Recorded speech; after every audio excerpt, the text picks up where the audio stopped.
Isn't it sad when God says, I'm looking for some workers, I'm looking for some vessels, and I want to use my people. But they don't want to be used on my program.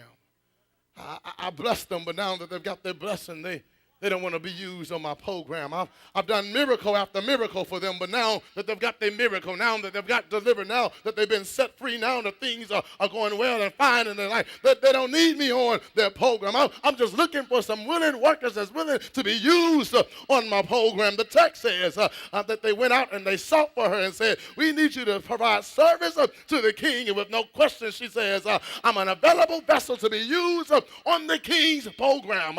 And even today, God is looking for some people that says, Lord, I just want to be used on your program.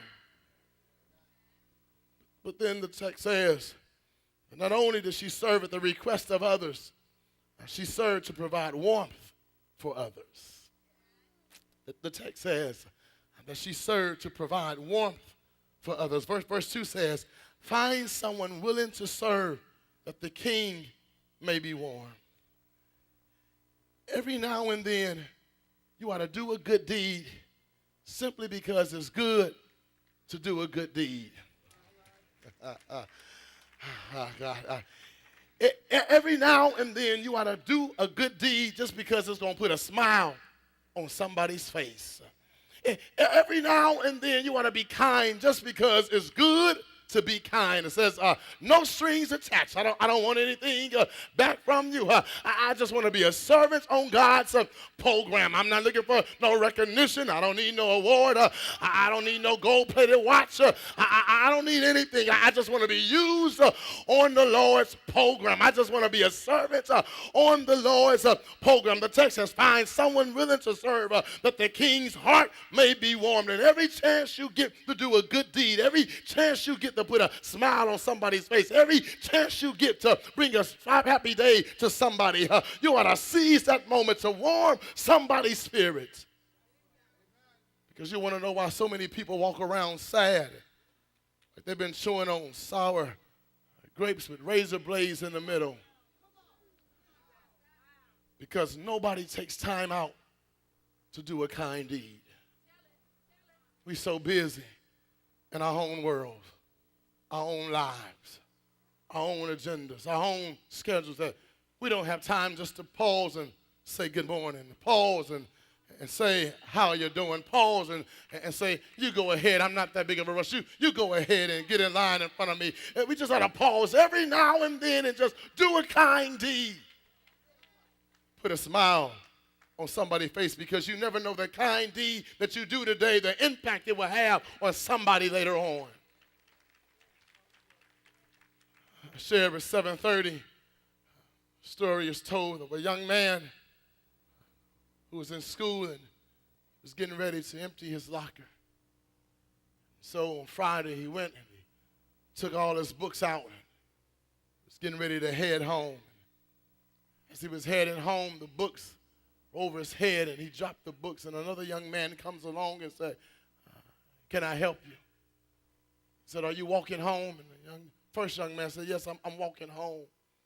And he said, let me carry some of your book load. And so he helps him with his book load, and he walks him home. And when they get to the house, the second young man asked the first young man, he said, do you walk to school every day? And the first young man said, yes, I walk to school and I walk home every day.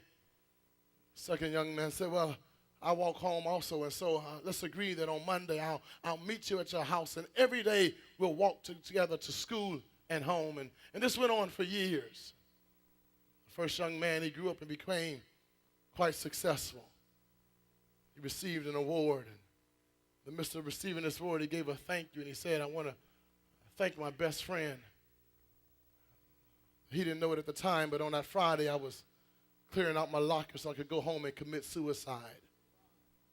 Because life was rough and tough, and I didn't feel like I had a friend. And I was taking all my books home with me because I didn't want my parents to have any reason to go back up to school to getting in my belongings or my supplies, so I was taking everything. But this young man stopped, and he didn't have to stop. He didn't have to do a good deed. He didn't have to have a heart of a servant, but he stopped and said, can I help you carry your books home? And that made the difference in my life, and that's why I'm still here today, because somebody said, I'm not too busy. I'm not in that big of a rush that I can't pause just to do a kind deed. And thirdly, the text says you are to serve not only at the request of others, because someone has asked you to serve and you've been talented and gifted to be able to serve on their behalf, but you are to serve to provide warmth for others. But lastly, you are to serve without having to receive any benefits. It's right there in the text, y'all. Y'all looking at me like I made this up. It's right there in verse 4. The text says, watch this, that Abishag, the Shunammite, served the king, but the king did not know her. Y'all missed it. The king, he did not intimately know her. The text says she served the king, but the king did not know her. And that caused a question in my mind. Why would the Shunammite woman serve this king when there was nothing in it for her? Why would she serve? Why would she be a willing vessel when there was no strings attached? Why would she still avail herself and say, whatever you need me to do, I'm here to do it. Wherever you need me to go, I'm willing to go. Whatever you need me to get, I'm willing to go get it. Why would she do it? Well, I'm convinced that she was willing to serve the king because she said, even if he does not bless me with any benefits, even if he doesn't do anything else for me, he's already blessed me enough.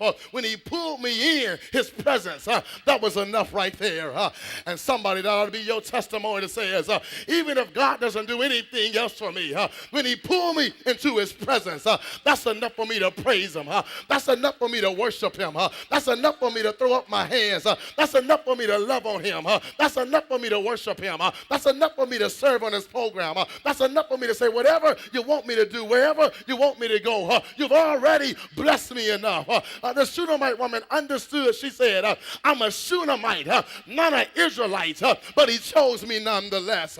He made a way to receive me unto himself anyway. And somebody here, you ought to be glad when you think about the fact you were dead in your sin. You wasn't part of the children of Israel. But God said, I need somebody to go down and connect all mankind to me. And a voice stood up and said, make me a body and I'll go down and redeem mankind and bring them back into the fold. And is there anybody here this morning that says, even if God doesn't do anything else in my life, I'm going to serve him.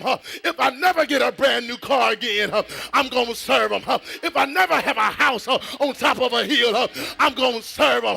If I never get this sickness out my body, I'm going to serve him. If I'm never blessed financially like I want to be blessed, I'm still going to serve him. You know why? Because he's already been good to me. He's already blessed me. He's already opened doors for me. He's already made a way out of nowhere. He's already been good to me.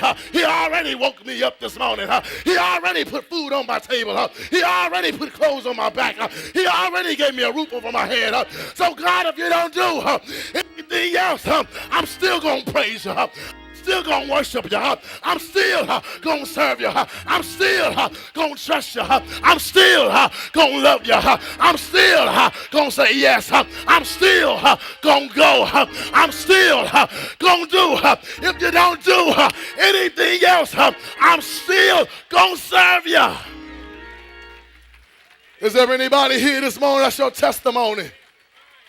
Except the fact that he's already brought me into his presence. That's enough of a reason to praise him. That's enough of a reason to love him. That's enough of a reason to shout praise unto him. So the Shunammite woman said, I'm not confused about what he's done for me. He didn't have to choose me, but he did. You ought to just let that marinate in your mind. He didn't have to choose you, but he did. He didn't have to bless you like he's been blessing you, but he did. He didn't have to wake you up this morning like he did, but he did. He didn't have to give you the little bit that you have. But he did. He wasn't obligated. He wasn't mandated that he do it. But he said, I'm going to bless you because I choose to bless you. And I just wish I had somebody in the house this morning that says, I've been blessed because God has chosen to look beyond all my faults and still bless me. Look beyond all my mess ups and still bless me nonetheless. Is there anybody here this morning that says, I'm blessed and I'm highly favored?